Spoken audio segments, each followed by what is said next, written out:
Well, for more on this, Gershon Baskin joins us now from West Jerusalem. He's the founder of the Israeli-Palestinian Public Policy Institute and he's a former negotiator on the Palestinian-Israeli peace process. Thank you so much for joining us, Gershon. As we heard there, it seems Israelis are arming themselves in record numbers. We know the region has always been volatile, but why are we seeing this happen right now?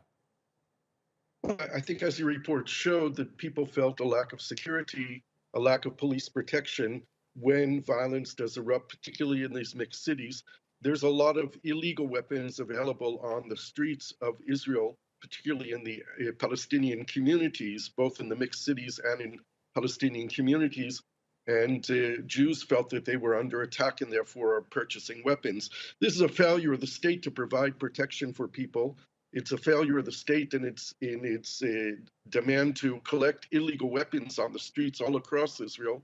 And I think it shows a very serious picture about the future of the possibilities of living together in the joint cities and in Israel throughout the country, creating a shared society. This is part of the crisis that we face in the whole Israeli-Palestinian conflict. And you are currently involved in a project that aims to achieve this shared society between Palestinians and Israelis. But how difficult is it to achieve your aim when the political climate is increasingly polarized, when we've got illegal settler activity that's still continuing as we speak? How difficult is it then to achieve this harmony between the communities? We've had no negotiations taking place between the government of Israel and the Palestine Liberation Organization on finding a permanent solution to the Israeli-Palestinian conflict. In the absence of negotiations, with a failed leadership both in Israel and in Palestine in terms of being able to deal with the conflict, we see these incidents that we're seeing on the screen now, such as in Sheikh Jarrah, in the Al-Aqsa Mosque, and in other places around the country, that are spark points for launching new rounds of violence between Israel and the Palestinians, particularly with Hamas in Gaza, who have now taken ownership over national issues in Palestine, such as settlement building, Sheikh Jarrah, removal of Palestinians, and Al-Aqsa incidents.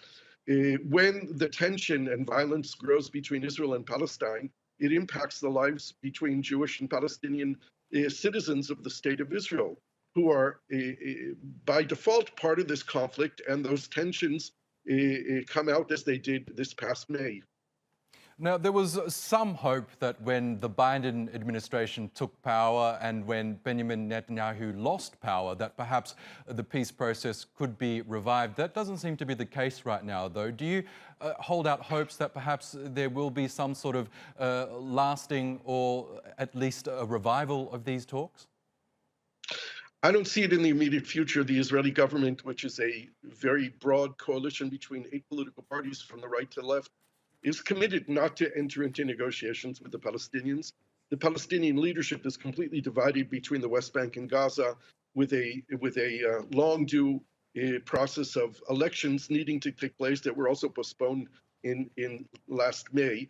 And the international community that continues to mouth the mantra of two-state solution while only recognizing one of the two states.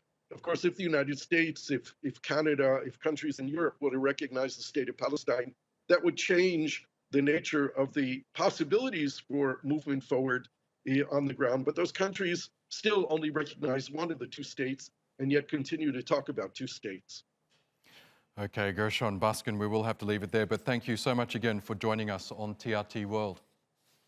My pleasure.